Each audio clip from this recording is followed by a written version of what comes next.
It's Inside the SCCA, presented by Mazda Motorsports. We're here at Lincoln, Nebraska for the 50th SCCA Solo Nationals. A historic week here in Lincoln as we get together and talk about all of the stuff that's going on here. 1,300 competitors, a couple of folks here, 6 or 7 individuals who have competed in every single one of the SCCA National Championship solo events here. They've been honored this week, also honoring our 25-year participants this week. They got the silver awards.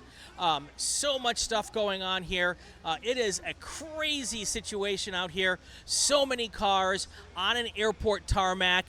The paddock goes what feels like miles. I think it's probably about a half a mile or to 3/4 of a mile from the track from the tracks over to the end of the paddock, what they call trailer jail. It is a forever distance. We're out here live, not live, but we're out here having a great time. As you may hear, there's a lot of wind going on this weekend, so hopefully that won't be too much problems with our with the sound here as we do our work here and bring you these stories. We're telling great stories this weekend about the competitors, about their backgrounds. We're learning a little bit more about what's going on with the club this weekend as well. So we want to really get focused on that. We'll have one show every day, Tuesday, Wednesday, Thursday, and Friday, and I can't wait to bring them to you. So let's get right to it. We're going to get to our first interview of the day, and that interview is with a quintessential part of what's going on here at Solo Nationals. When I drove past this paddock area, they had a swimming pool. And it just dawned on me that this is like Burning Man without the mud this is like Burning Man for car people, for gearheads. So let's get to that. That's up next here on Inside the SCCA, presented by Mazda Motorsports.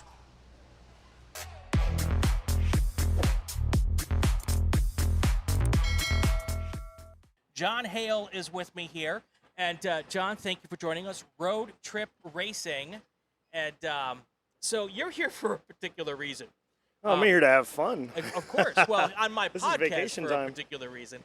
I'm driving through the paddock in my little golf cart, just kind of taking it all in, and I drove past your pit area. Yeah. And you have a swimming pool. We sure do. And a margarita maker. The margarita machine, big wheels. The beer garden is full of fun. How long have you guys been coming to this event? Road Trip Racing Team started it back in the mid-'80s. Wow. Some of our guys have been coming ever since then. I started in 2004 was my first Nationals. Right. But yeah, it's every time we come, we bring a little bit more. We've got all these trailers and the awning, and it just gets bigger. I've been running the Big Wheel Pro Solo for about 10 years now. I love the idea of the Big Wheel Pro Solo. I also think we should do a golf cart, a Spec golf cart class. Because that might be a class I could compete in and maybe do well. I don't know. You'd be surprised. How many are in your group? We bring, from Austin, Texas, we bring somewhere around 60 to 70 people. Okay. For Nationals. And how many drivers? 60, 70 drivers. Wow. Yeah. Wow. We're like a very social club. We're a social club with a driving problem.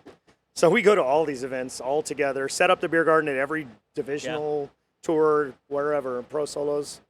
So yeah, huge crew. So is there like a special like initiation fee? How do I join your to be part of Road Trip Racing Team? Our basic rule for that is if we're good enough for you, you're good enough for us. Oh, I like so that.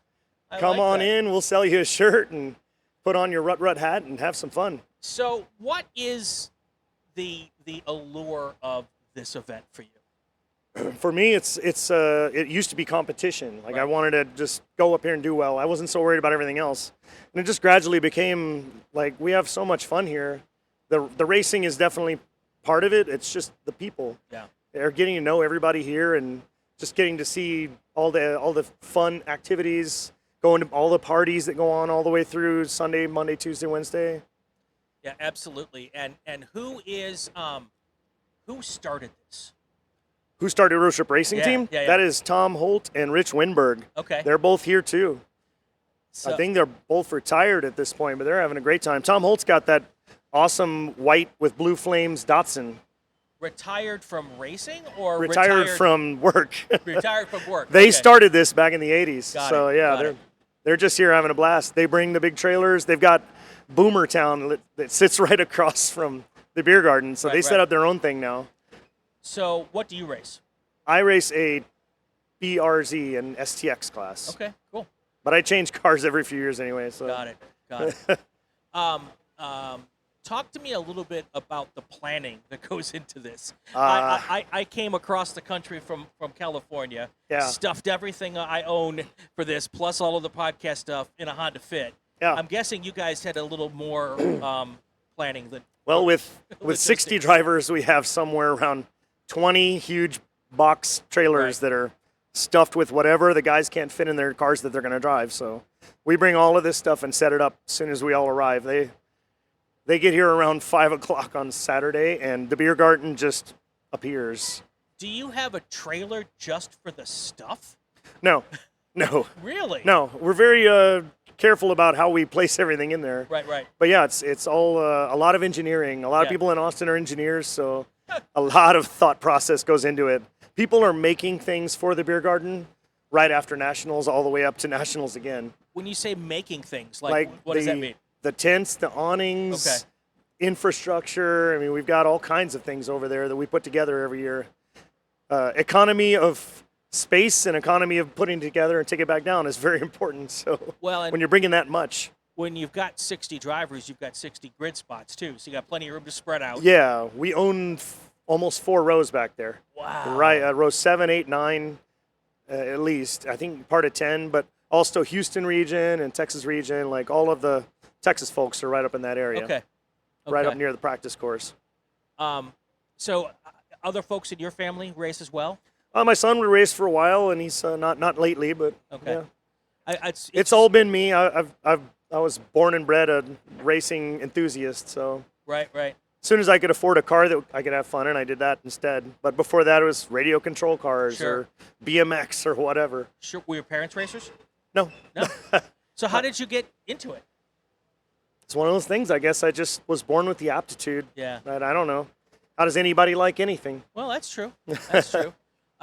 What do you think is your result this weekend on the track? What are you looking for, or are you just here for the fun at this point? I just put this car together this Okay. year, so I really didn't have much of an expectation, but I ran it in the pro finale and finished up 4th in the finale and then 4th again in the super challenge. Nice. So heck of a day so far.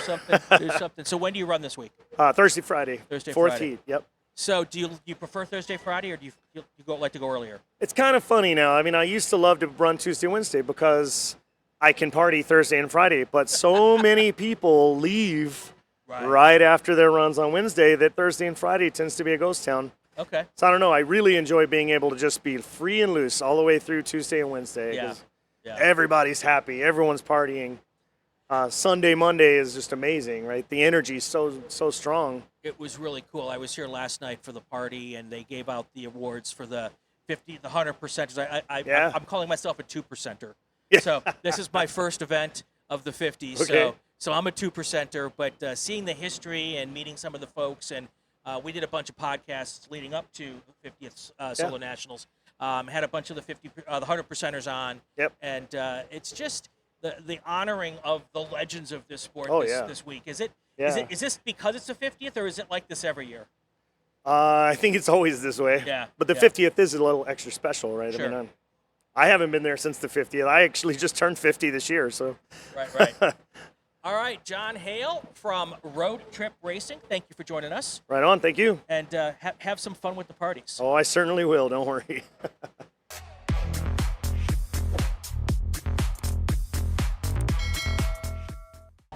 We're back here at Solo Nationals inside the SCCA, presented by Mazda Motorsports. With me, Katie Kelly. Just got off the course. Yep. East or west course? East. So for those who might not know, there are 2 courses here this weekend, and every competitor races 3 runs on each course, and the best time from each course gets added together for your total time. You did okay on this first run, didn't you? Yeah. What was it? Very happy. I don't know the time. I can't remember. But I'm 4/10 out of first. 4/10 out of first place. Very, very tight race in our 4-car class. Very nice. Very nice. So what do you drive? A 1960 Lotus 7A. Oh, so you just got that car. We bought it back. Yeah. It was in the family since 1965. Okay, so there's a whole story here. There's a big, long story. It's time. We don't have all day. No, yes, we do. We have all day. Tell me the story. My mom bought it in 1965. She flat-toed it behind her Austin Healey. She had a big Healey. A big Healey. Yeah, she was kind of a fashion plate back then, and she had 2 little poodles and her 2 little race cars. And she got into road racing with SCCA. She started that probably in 1967, I would say. And who was your mom? Pat Kelly. Pat Kelly, okay. And at the time, she was Pat Gibson. Okay. My dad didn't join SCCA until 1969. She was the first to join. This should be on record, actually. Well, it is that now. Pat Kelly was the first to join SCCA. And she started to road race. Did they know each other when they started? They met at an autocross. They both had Heelys. Okay. And I mean, that's kind of like love at first turn, right? Yes, and then she got the 7, and the joke was that he married her for the 7. He had Smart man. He had a Shelby GT350. That's not bad either. That was the car I grew up. That was her daily driver. So I don't know. They both won. I think you did well. So, was that car at the 1972 Solo Nationals? Yes. Which was the first? The first one. Very yes, cool. I was 3. And you were there also? I was there.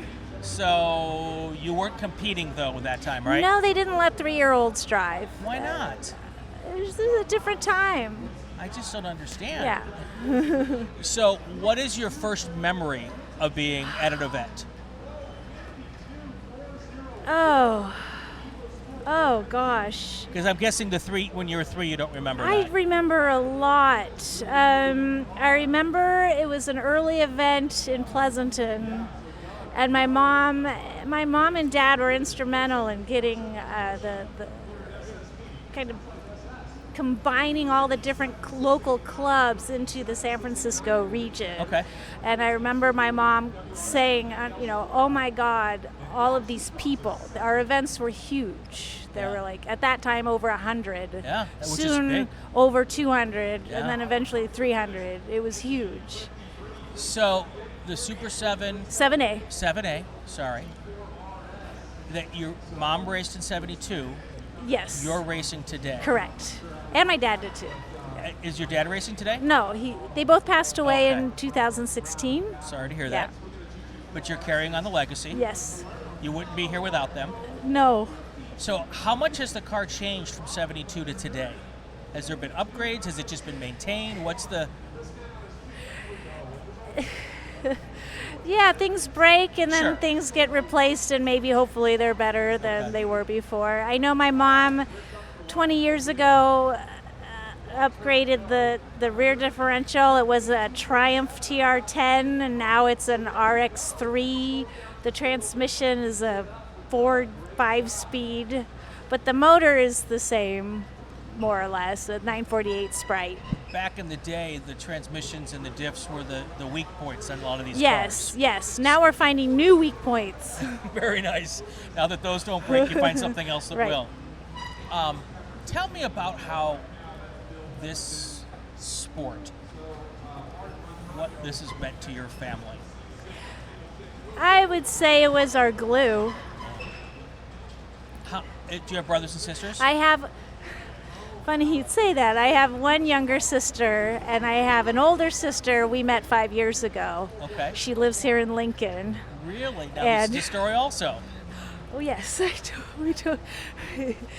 and she was born in 1961 in Denver, Colorado. To backtrack a little bit, my mother was she was a free spirit in spirit, the I like 50s, that. and she was a downhill skier, a school teacher, downhill skier. She was a competition downhill skier, right? I think so. Okay. Debatable, we don't know, but Okay. she loved it. Right. Loved finding the line, Of course. falling, and it was in Denver in the late 50s, 1960s. She got into sports cars, Yeah. And I have the correspondence between her and her father of her trying to convince him to loan her the money for an MGTD. She thought that would be a very practical car for those Denver winters. Of course. And I only learned all of the car stuff I've always known, but the sister thing is recent. She was in a ski club and met a Porsche guy. He had a 356. The sister you didn't know. I'm sorry, my mother. Okay, your mom. Okay. Pat, when she was then Pat Gibson. Right, in okay. Denver, 1960. Yep. Meets this guy with a Porsche 356 in the ski club, and he said, "Oh, you should bring your sports car out." She had Right. an MGA. You should go do this autocross. Right. 1960, and they did rallies together, and so my older sister is the product of this relationship. They did more than just rallies together. Correct. This was a secret. I didn't know any of Wow. this until both of my parents passed away. That's So you crazy. might imagine I was already grieving their loss. Yeah. It was maybe a year later. I talked to my aunt on the phone, and her cousin did the 23andMe and connected with this. So this was your aunt? Correct. My mother's younger sister. Did she know? No. Really? No. She was in shock and in denial. Yeah, it was. So now you've met your sister. Yes, we've actually known each other for 5 years. And this is where the story takes an autocross turn. Yes. She's here.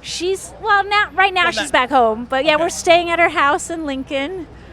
She just started autocrossing this year. That's Seems to awesome. like it. She's always had a stick shift. She's got a WRX. Great taste in cars. Nothing wrong with that. That is so Yeah. cool. What do you think your mom would be thinking today if she looking down and seeing this connection and now there's a car thing? I think her first reaction, I think she'd be at first upset Okay. because this was a secret. It was hard. The times were tough on women in 1961. Different It was time. You didn't always. Yeah. And then I think she'd see the love. I'm sorry. No. I think she'd be really happy Yeah. This whole thing is to meant know to it's have it. okay. I think she would be healed. I Yeah. think she would. There's always, whenever I hear stories like this, the first moments are always tough. Either tough in a good way, tough Yeah. in a rough way. However, it ends up. Yeah. And then it goes one of two ways. Yeah. Sometimes it goes tough and goes away. Right. Or there's a connection. Yeah. And the connection stories are pretty remarkable, Yeah. aren't they? Yeah. Is she competing this week? No. Okay. No. You didn't talk She's her just now getting into it, getting her feet But- wet. but It's a why whole not? It's a whole new thing. Yeah. I met her a couple of days ago. Yeah. Just seems like a very sweet Yeah, person. yeah. And what's next for this Lotus? Are you just gonna? How many Solo Nationals has it competed in? God, I don't know. Okay, so how I many don't have know. you done? I don't know. I really honestly Really? can't say because I started coming in 73. I have to sit there and do the math. Okay. The first one I drove in was in 1987 Okay. in this car. Okay. And I'm guessing you've missed a couple in the middle. I missed. I drove for 3 years, and then I went away to college, and then I got to drive again driving with Del Long. He invited me to Okay. drive his cars, and that was wonderful. That's cool. I've driven a 240Z. I co-drove with Shauna Marinis. Okay. That was cool. Then I had my own Miata, and that was really a rewarding time. Yeah. And then the last 2 times I drove Del Long again, and decided about 20 years ago I need to find my own way and do my own stuff, and kind of quietly slipped out of the sport. And Right. I've been gone for 20 years. So you just came back? Yeah, I came back. Paula Baker. Oh God, she let me drive her car about 11 years ago, and I had no seat time at all, and that was comical. But Yeah. she was a good egg. Just talk about this event. So many cars, so many people. This is my first time here. Oh, really? So I've always, I did autocrossing way back in the day, then I got into road racing and flagging and announcing and all of this kind of stuff. And I've always wanted to come here, and I had 1,000 excuses not to. And when I decided to come here with the podcast, someone said to me, "You're going to drive, right?" And I'm like, "No, I haven't done this in 30 years." And they're like, "So?" And then the mind starts going, and I'm like, "Okay, the Honda Fit, that might work." And so I did 2 autocrosses before this weekend. Oh, good. And everyone told me that you're not going to believe it when you get there. Yeah. It's crazy. Yeah. It's pretty crazy. What's your favorite Nationals memory? In what aspect? Like, Well, what, let's talk about, did you ever race with your mom? did I? Actually, no. Not at Nationals. Okay. I don't think. No, we did. We did. She drove with me in B Stock Ladies. That's That must right. have been fun. Yeah.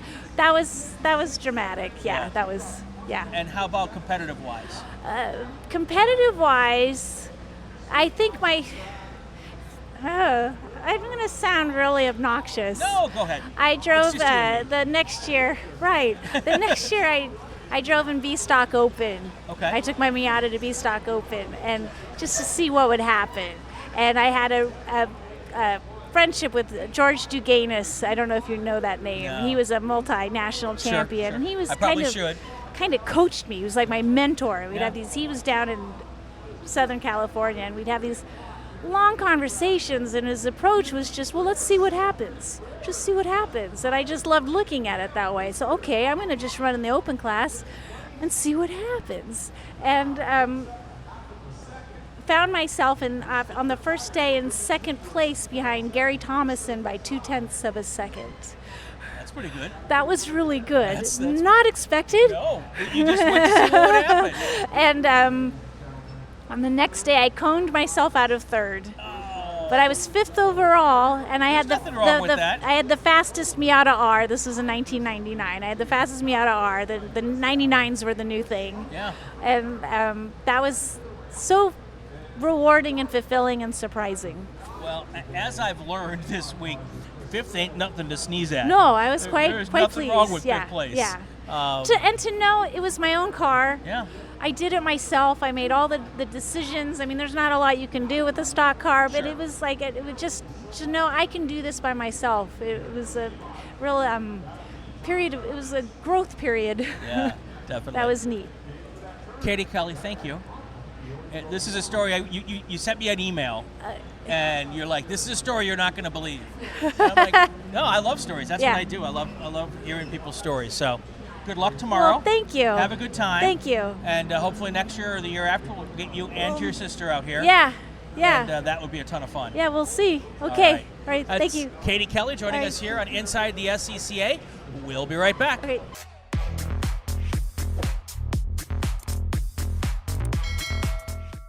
Inside the SCCA, presented by Mazda Motorsports. I'm Brian Belansky. Want to take a second here to thank the people who are helping us to get here. Our presenting sponsor this week, Mazda Motorsports.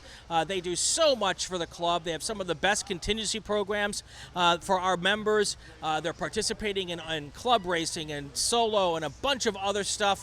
And want to thank those folks for helping us out to come here to Solo Nationals. All of the information about Mazda Motorsports is down below in the show notes, and we're going to have some folks talking with us throughout the week as well from Mazda. So thanks a lot to them. Also want to thank Goodyear Tires, Goodyear Racing Tires.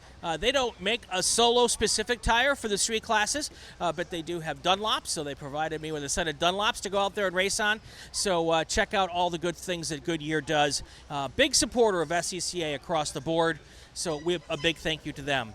Also want to thank Racekeeper. Racekeeper is the official in-car video system of the Inside the SCCA podcast. They provided us with a cool little unit that records all of the runs, and we're going to put some video out on that over the week as well. Of course, all of their information is down in the show notes. One more note that I want to make, and this is a pretty big deal, I think. We're trying to get to 1,000 subscribers on the YouTube channel. That is the Racing Network on YouTube. If you're watching this on YouTube, you'll know exactly where that is. If you haven't subscribed, please subscribe. Also, get all your friends and family to subscribe. If we get to 1,000 subscribers this week, I'm going to take care of paying for one driver's entry into next year's Solo Nationals. So we want you to come out and have fun. So I can't get you into Solo Nationals. You still have to do your thing and get yourself registered. But I'll be picking one person who's registered next year, and I will cover their entry fee for Solo Nationals. That's if we can get to 1,000 subscribers this week. So get all your family and friends to subscribe, and we really appreciate that. Let's get right back to the interviews.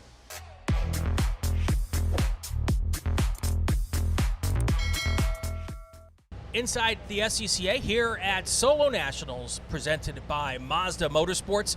A big thank you to those folks for helping us get here to do these shows. And with me now, you're looking a little cash for me, Mike. Yes, it is Solo Nationals week, sir. We were just talking about this before we got on camera. It's a nice branded SCCA shirt on top, and camera can't see it. Gym shorts on the bottom, driving suit on the bottom. It's right? all good. It's all good. For those who might not know, Mike Cobb is the CEO, president of SCCA. You have been wonderful to us on the show, Mike. Well, been on twice. We're coming up on episode 120, so we're about 30 away from another big show with you.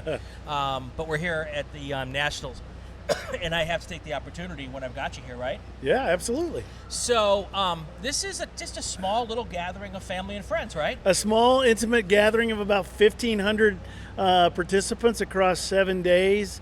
You know, in our view of things, it's probably the, if not the largest amateur motorsports event in North America, certainly one of them, just looking at it through a participant lens, right? So I think before all is said and done this week, we'll put about 1,500 people through 10,000 plus runs. What would be bigger? Because I've thought about this. I can't think of any event with participation-wise that has 13. I mean, the runoffs doesn't get that. Right. I don't know any of the other amateur organizations that get that. Certainly none of the Pro Series do 1,300 right. drivers. It's a little bit, I mean, I love IndyCar, but it's a little bit different than the 500 where we got 33 sitting on the grid, right? Of course, you got millions across the world looking at it through live stream and over the air and everything else. But we did some research one time on maybe getting Guinness to sanction it as a world record. And when we were doing that, I can't remember, we found a couple of things where they said, well, you're going to have to overcome XYZ to be able to get this kind of title. So, straight up, it was great, and that'd be a great thing to have as a moniker, but we're more focused on trying to serve 1,500 people here. Because as you've seen at the 100-acre beach, there's a lot of activity 24/7 here, so there's plenty to do all the time instead of chase records. Okay, so you're saying 1,500 people. The number we were given when we were signing up was 1,300, and there was a wait list. Right. So I don't want to tick anybody off who might not have gotten Well, here. no, that's great. Thank you for the accountability. So when I'm doing that, I'm going 275, almost 300 for the pro finale, Friday, Saturday, and Sunday. And then certainly, to your point, 1,300 plus. I think the number was 1,325 for Tuesday, Wednesday, Thursday, Friday for Solo Nats official. But it's one team up here. I look at it through the lens of it's one team for a full 7 days doing all this stuff. I just wanted to clarify because you say it and I get the hate mail. No, that's true. So it's all good now. Everybody's happy. So do me a favor. Take a few minutes and give your people a shout out, because a week and a half ago, this was just an airport tarmac. And I don't know if we can get some drone video this week. I don't think we can because it's an airport. No, because we're in the airport. I don't know how we show the scope. I'm going to do a time lapse later in the week. I'm going to get somebody to drive the golf cart, and I'm going to go up and down every aisle. There's 37 rows of paddock, and there's 20 or so or 30 cars per row. But your people came in here a week and a half ago and built a city. Tell us how this works. It starts basically, it's not unlike the runoffs, except for the runoffs, you're at a destination built for a road racing event, right? Here, you're at an air park where we're basically sitting on 100 acres of concrete, just pure blank canvas. So the team comes in about 2 weeks in advance. First off, you got to mark everything, grid everything, and all that takes 4 4 or 5 days right there in and of itself. 100 acres is a lot of real estate to cover. Yeah. We're fortunate. The air park here is a fantastic partner with us. We've been, I think we've been in Lincoln now 14 years. I think it's 2009 is what I was told. Long-standing relationship with them, and it just gets better every year. So thankful for that. But then the tent folks come in. We're sitting here in the Tire Rack Event Center tent right now. We were talking about the photography. It would be cool as a time lapse. We have to be out of here Saturday morning, I believe. Right. So if you can do your stream up and down, probably the busiest night is tonight and or tomorrow night in terms of being packed out before folks leave after their Wednesday runs, right? Yeah. And then look at it, if you can sneak out here Friday night late or early Saturday morning, and you'll see not a whole lot here. And it really is a dramatic illustration of how much work goes on, how many 18-wheelers come in, how many cars and trailers come in, how many trailers are over in the trailer jail. I mean, it's pretty incredible. It is absolutely incredible. So let's talk about the club for a few minutes. Sure. I've got you here. What's new? What's exciting? Well, we are doing pretty well this year overall in terms of membership. Membership's still pretty strong. Financials are still pretty strong. Participation's a little soft. I can't say that here because we had a waiting list. A little softer than maybe what we'd expected. Most fair way to say it with regard to the runoffs coming up at VIR. Sure. I still expect that to be a slam dunk event. It's going to be at beautiful Virginia International Raceway into this month. This is the run uphill for staff, with a championship starting the month, championship ending the month. Somewhere in the middle, we breathe, reload, wash clothes, repack, and go do another one. Right. But really excited about that. And then we've got Time Trials National Championships, United States Road Rally Championship. We've got Rallycross Nationals. I mean, and somewhere in the middle, somewhere along the way, we're going to find time to do a 24 budget, get that presented to the board and all that kind of stuff. But candidly, with all due respect to the board and everybody else, that's kind of a secondary or tertiary focus right now. The key thing is it's just championship execution for the next 60 days. So we're, to borrow a tired metaphor this week, we're pedal to the metal just focusing on that. Right. I know you can't tell me because the final word hasn't been determined yet, but I talked with Hayward, and you're about to make an announcement on Club Spec, which I can't wait for. You know what? I have to tell you, I can't tell you, I don't know the answer. But when Hayward said, okay, this is going to be public, so I'm going to get in trouble. When Hayward said, I might be selling a Honda, okay, you didn't hear it from me, everybody, okay? But I'm just saying, I might have heard that from him. He said that a couple of times to a couple of people this week. And I went, what? Yeah. So nothing against Hondas. Hondas are awesome. But for Hayward, because he's a longtime Honda fan. Me too. I was going, okay, well, there must be something in this Club Spec thing that's ringing his bell pretty good. So it's going to be interesting. And the concept, let's forget about which cars. So for those who might not know, Club Spec is a new idea that they've been pushing around and talking to people about and getting member input, which is fantastic.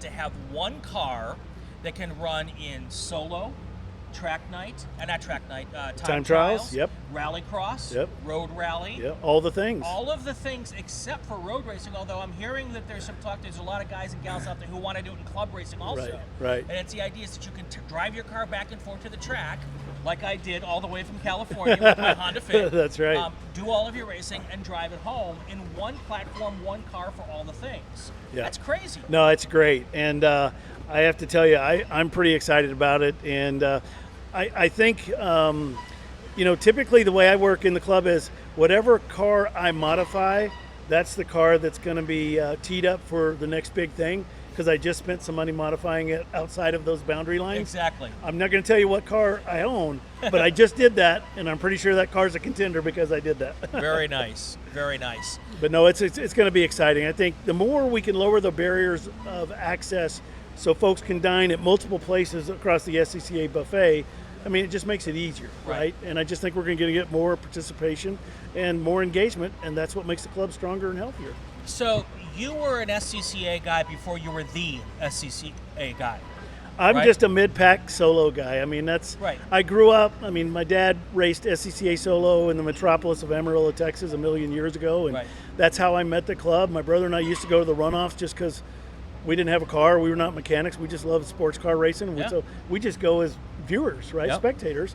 So when I got an opportunity to be considered for this job, I mean, I asked my beautiful bride if I could throw my hat in the ring, and fortunately, I got the nod, and it's been I'm not going to tell you it's been rosy ever since, because I'd never planned on going through a global pandemic and a supply chain crisis and some of the other insanity we're going through. But that was a tough time for everybody. It has been a tough time, but I think we came through it organizationally stronger, and I think as humans and as leaders, hopefully we came through it a little stronger as well. I think we all learned a lot. Yeah. Better or worse, yeah, we all learned a lot. Some of which we don't want to relearn, right? Absolutely. So what I was getting at when I said you were an SCCA guy before you were the top guy, right? You started in solo. Yeah, absolutely. Did you ever come to a Solo Nationals before you were president? Yes, once. I thought when I started, because this is the theme this year's homecoming. Right. So when you sign in, you get your badge of when your first event was. There you go, class of 23. So my first event was 2008. I had just come off a stellar year in Texas region where I was the novice of the year. Very nice. And so I thought I'd come up here and get fitted for my championship jacket. Well, how did that go? It didn't go real well at all. I wasn't dead last, but I wasn't too far from dead last. Yeah. So I had a big old slice of humble pie, which was appropriate, and went home and then started learning, knowing the gap of how much I thought I knew versus what I really knew. Right. And I'm still learning today. I'm fortunate. I've got a co-drive today with and a Miata. Thank you, Mazda. Yep. And I'm excited about that. But I have no expectation. I think we have like 60 folks in C Street. Right. Small group. So I'm just trying not to be 6-0. Sure. And if I could be somewhere in the low 50s, I'd probably consider that a win, because the team that's up here, it truly is some of the best solo practitioners in the country. So my car is in H Street. Okay, and if there were an I or a J or a K Street, it might go into those classes. So it is not the best tool for this job. Right. But you know what? I was told that you're not going to win the first time. You're not going to take home a trophy the first time. But it's such an experience that to kind of like, it's like learning for next year, or the year after, or for 10 years from now. Because it's just, if you go to local autocrosses, there's certainly elements of that, but there's so much different here. The grid is different. The staging lights are different. If you've never been to a national tour, you wouldn't have experienced that before. So I'm learning all this different stuff, and I'm so glad that I'm not in a car that could be fast. Because then I would be really disappointed. I've got nothing to be disappointed about. Nothing but upside. Exactly. Yeah. Exactly. No, I get it, and I'm the tire warmer on my team. Okay. So I have no expectations, nor does anybody on my team have any expectations. Sure. But it's really about, to me, this is an experience that you talk about it and it's just words, but when you're here with 1,500 plus people, you're cruising the rows of cars, you're seeing people that you only get to see once a year. My first time here, I got to see people for the first time that I would read about in Sports Car Magazine, or I'd read on results rosters and I'd go, oh, that's Mark Daddio, or that's XY. I'm picking, there's a bunch of them, right? And then I'd come up to them and go, oh, wow, you're a real human, even though you're an alien. You're, Sam Strano. I mean, it's like, get to see those people, meet them, talk to them, see them on course, drive their courses. I don't know. It's just it's a really humbling experience. It's a really exciting experience. And I think, part of being a grassroots enthusiast is that proximity to that experience is really what keeps you going in it, right? So I think that's, when I talk about access, when we talk about access, it's not just access, okay, you've got a Honda Fit and you can come run at the Nationals in H Street. That's absolutely a part of it. But the other part of it is you can huddle with folks who are Hall of Famers and legends and course designers and everything else and learn all kinds of stuff, if that's what you want to do, you know? And to me, that's incredible. 14 years here at Lincoln. I know there's some changes happening at the airport, and we're not certain to be back next year. But what I heard yesterday in the Solo board town hall was that it's likely that we'll be back next year. Yeah, we're on a year-to-year basis with them right now. The way we make sure we have next year is we do a great job this year, so we're focusing like heck on that. And they have a fair amount of interest to do additional development around. But even with that, in the conversations that we've had with them, I think, my bias is that I think they would like to find a way to continue to develop as an air park and continue to have us here. Right? That's a 1 + 1 = 3 for both parties. And so that's what we're working for. And Lincoln has kind of embraced us, right? Right. I was at the Walmart picking up water because it's like blistering warm here, right. Which is not near here. Right. It's probably 15, 20 minutes Yep. away. My hotel people know because it's a hotel near the airport. Right. A lot of people have done this over the years. And I had the tire rack on the top of the car, and someone stopped me and goes, "Are you with that thing at the airport?" I'm like, "Yeah." I said, "How do I get involved with that?" I'm like, Right. "Go to SCCA.com. Right. So people know we're here, and Lincoln has kind of embraced this whole thing. Yeah, hasn't it? no, I think you're right. I was very fortunate. I just got to do a clip with a local ABC affiliate, and then they were going, "So people can come out here?" I said, "Yeah," and there's no cover charge. No, there's no cover charge. You just stop at the friendly gate. The folks working the gate sign a document, sign a waiver, come on in. You can get right next to cars and drivers, in paddock, not on course, but Yep. in paddock. And be up close to the action. And yeah, it's absolutely, last night you were here. We had a big car show here, It's crazy. a ton of people here. Yeah. And I think the town, this is from my perspective, this town is the perfect size, and this is the perfect size venue for us to have an event like this, right? Because it's not, the community isn't too large where we'd be overshadowed, but we're large enough where it's meaningful for the community, and that Right. means something to them. And I think that's Well, a win for both and of us. geographically, it's right smack dab in the middle. Right? Yeah. It's 1,600 miles for me to get here from LA. If this were in mid-Ohio, that'd be a different thought process Right. for me. That's another Right. whole day Yeah. of driving and all that kind of stuff. I'd probably do it anyway because I'm crazy. But it's centrally located for just about everybody, and I think that's important too. Last thing before we go, Sure. the community Yeah. of solo. Yeah. It's Larry Lefty McLeod said to me when I did my podcast with him, nobody drives halfway across the country to race for 6 minutes. That's right. There's maybe once Yeah. or maybe 3 times. Right. But if you're going to come back 10, 15, 20 Yeah. times, Yeah. you're coming for another reason. This Right. community is really Yeah, cool. no, it's awesome. I was actually reading something this morning on an SCCA official Insta post. They inducted 8 more members to the Golden Circle, right? Right. The Golden Anniversary Club. So that means they've Well, been here 50 years, right? 8 more members. Right. This is the first 8 members. That's what Because you were. it couldn't be 8 more. That's right. Thank you, sir. We just got to 50. Absolutely Yeah. right. It's a first. Yeah. And then of course we've had the Silver Circle for a while. So having folks who've been that have that kind of lineage and participation Yeah. with the club and this event specifically, it tells you something about the stickiness of the event, Yeah. right? And it is something more than 6 minutes. You're absolutely right. Yeah. Straight up, my favorite time here is not unlike my favorite time when I'm at the runoffs, which is early in the morning and late at night. Now they're very different. Yeah.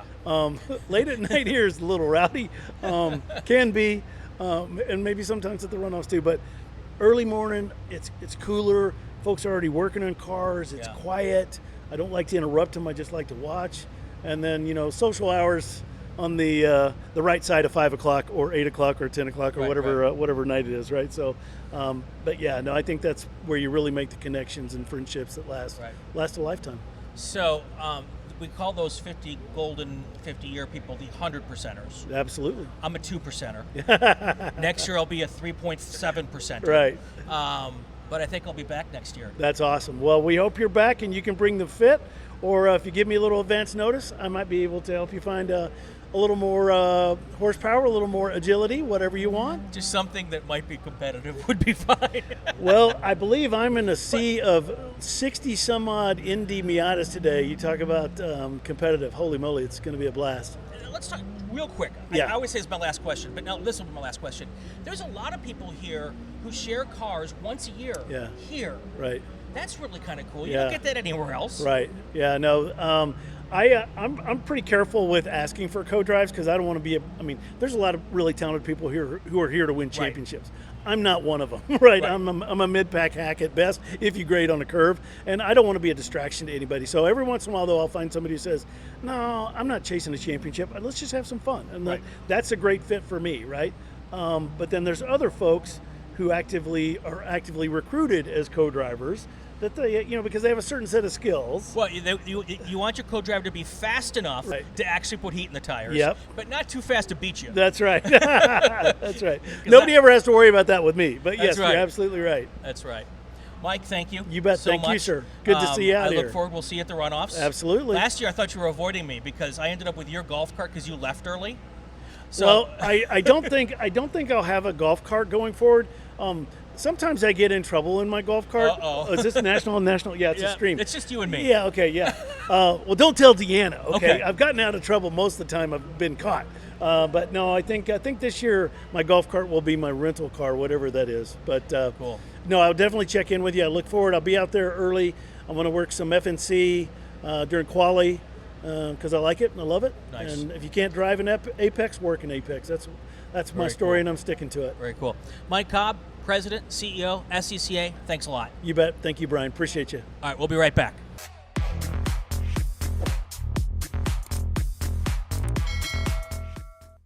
We're here at the Solo Nationals in Lincoln, Nebraska. This is Inside the SCCA, presented by Mazda Motorsports. I've got with me this afternoon, I guess it is afternoon, but no one will know that when they see this because they might be seeing it anytime. Here with me today, Ian Baker, last year's CSP National Champion. Yep, thank you. So you are, let's start with the obvious. Oscar the Trash. Yes. Talk to me. This is the name of the car, folks. Yes. It's a Mazda Miata. Yeah, it's in a CSP. It's a sort of a mashup of parts. It's a 99 Miata, 2001 motor, all sorts, an NA dash from a 90, I think. Okay. And so friends of ours, Danny Kao and Mike Line, built the car 8 years ago. All right. And they started with an NA. It was like, okay, we need to go to an NB. They got a non-ABS NB. And then we're like, nope, we need ABS. And so Danny found that chassis literally at a junkyard getting ready to get crushed. Okay.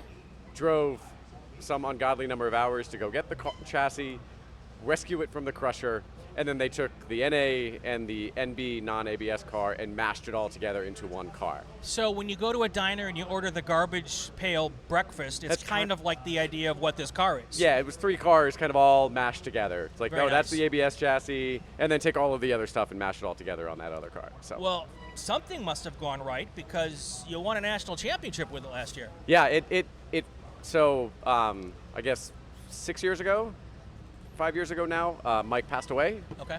due to cancer. And so Sorry to the hear car, was sold, out of that, didn't stay in DC region, went out west, and then finally came back to some DC region folks, and then they were moving to Hawaii. Okay. And so Kevin, who actually owns the car, decided, okay, it was we're going to sell it or we're going to part it out. Right. We decided, can't let that happen. Sure. So he went ahead and bought the car in late 2019. Right. And then, of course, pandemic, all sorts Yeah. of stuff like that happens. But sort of proceeded to go through and fix all of the stuff on the car. Okay. Sphericals, new subframes, front and rear. Redid the suspension and the shocks, and just sort of poured everything into the car that it needed to make it a top flight. So I say I just fell into a top flight car. Right. Because Kevin just said, in late 21, he's like, you want to come to ZMAX? It's the first time I've run the car since Spring Nationals with the sphericals on it. Yeah.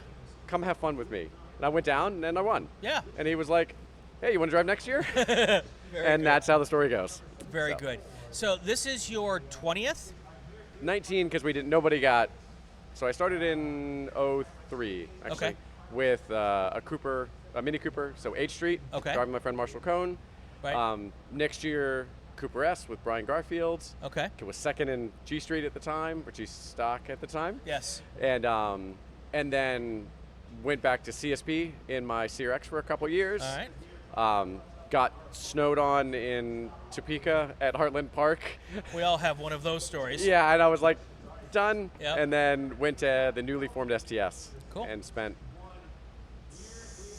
8 years in STS. Okay. A whole bunch of pro championships in STS and lots of seconds and thirds and fourths and things like that, but never a championship. Yeah.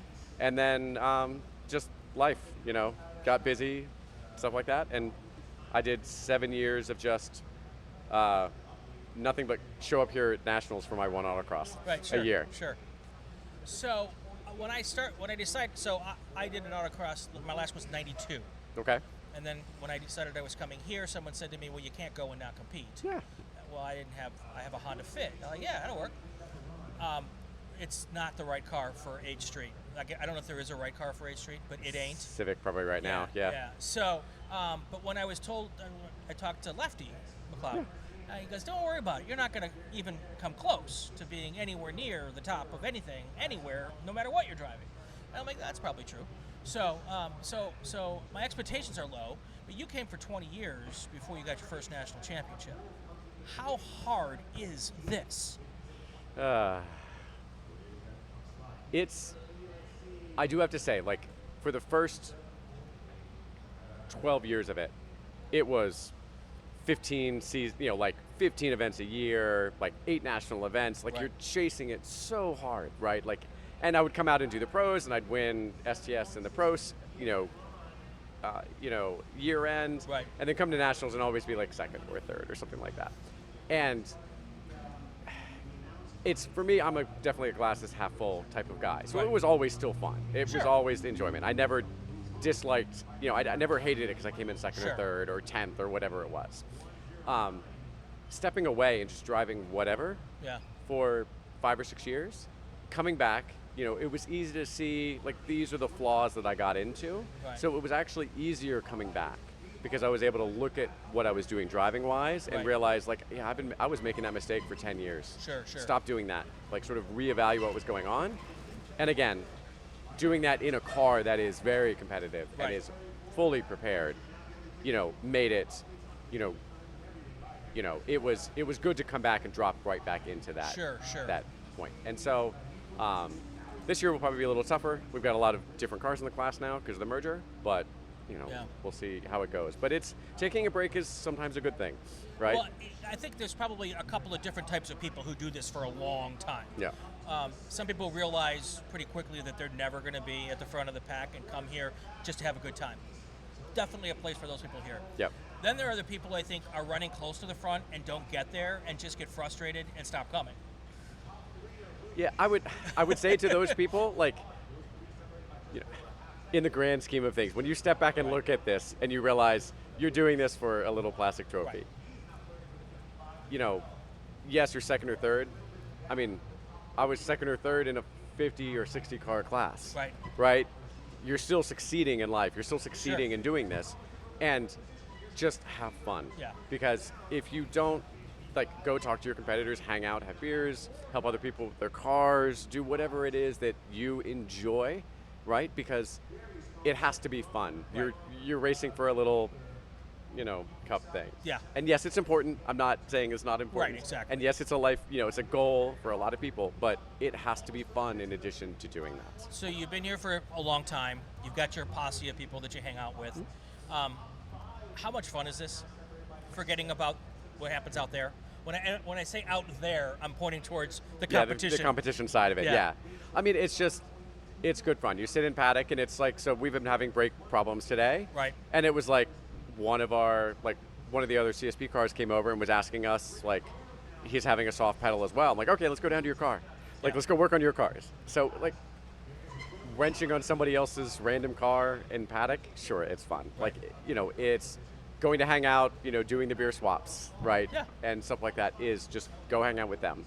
I'm not going to say that I want to get in the pool that's over in row, like, 13. Oh, we had those guys on this podcast also. I'm a little like, there's got to be a lot of bleach in that, maybe. Well, apparently there's a filter, and Still. they've got a skimmer. Yeah, I don't know. It looks like a great idea until my adult self thinks about it. Yeah, My yeah. 18 or 19 or 21-year-old self would be in that pool in a heartbeat. Yeah, that's true. Yeah. Yeah. But not now. No, Yeah. I'm like, no, I don't think so. I get that. That's I'm awesome. thinking, no. That's awesome. But no, but I mean, you're doing that. You're, like, for me, it's about how can I help somebody else? Right. Because to me, that's what's fun. Yeah. Right? Can I help somebody else fix something on their car? Can I talk with somebody about driving? Can we share and talk about video? Yeah. Can we sit around and talk about beers? Can we sit around and talk about boats or Yeah. whatever else hobbies we're interested in that Right. the person sitting next to you happened to also be? Like, Right. I was watching STS run, because Yeah. just for old time's sakes, with Austin Clark, who's running in CSP and in ND. Sure. And he's a woodworker. Yeah. Like, does work with instruments. And I'm like, oh, hey, like, I do some woodwork for, like, boats, like Yeah. older boats and stuff like that. And so we sat there and talked about. Cool. And that's finding a common, hobby or Yeah. something else with somebody random that you just met 5 minutes ago. Yeah. As part of the fun. So real quick, before I let you go, we're here because of Mazda. You've driven a lot of different things. You're now driving a Mazda. Yep. Talk a little bit about how Mazda's involvement with Solo and SCCA, how big that is. Yeah, I mean, even so, for a long time I drove Hondas, Yeah. right? The STS, driving a CRX, CSP, etc. And it's like I remember back to the days in 2002 and 2003 and 4 where Mini was really involved, and Right. they were doing. You had contingency and dinners and like Mini, like they make it felt like a community. If you were, you're driving a Mini and you were just part of this big family here at all the national events and especially here at Nationals. Right. And it's that same feeling, right? Yeah. Like there's a Mazda dinner. Actually, this year we don't. I think because of all the cam challenges, Right. I'm not sure there's going to be one. But like you still get that same feeling of like, hey, everybody's here. You're in a Mazda. Oh yeah, like did you talk about this or did you get this? There's this part available now on on Mazda on the store, so you can actually order this thing that nobody's been able to get, right? Right. And you're able to fit into that community because you can get parts easily. You Right. can, you're getting a meal, yes, right? Right. Obviously. But you just sit around and talk about the cars Yeah. mostly. Like, oh wow, like the subframe on an RX-8 is the same as an NC, like an NC Miata in the Right. front. Like, oh wow, that's interesting. Okay, like yeah, let's, we did this on, the RX-8. Maybe somebody else in an NC, can use that. It's just a really nice community to be in. It's good to, and honestly, like after so many people left after 2010 and 2011 when everything took a downturn, Yeah. and Mazda didn't, right? Right. And they stayed with everybody through the bad times, back into the good times, Yeah, right? It's And hard to that says a argue. lot. Anyone who's been in this club for as long as you and I have, and seen the evolution of car manufacturers coming and going. Yes. It's hard to argue that anyone has been more supportive of the SCCA and grassroots motorsports in Mazda. Yeah, I mean, like I remember, like I said, when the Minis came out, Yep. they came and then they went. Exactly. Right, So, and Honda was there, and then they dialed back after Right. the recession. But Yep. Mazda always been there. So he's Ian Baker, the 2022 CSP National Champion. When do you run this week? we are Thursday, Friday. We run first heat, All right, which, well, given the heat, is going to be nice. I will go out there. I'm in the second heat, so I will watch you guys, try to learn something, Cool. and see what we can do. Sounds good. All right, this is Inside the SCCA. We are at the Solo Nationals in Lincoln, Nebraska.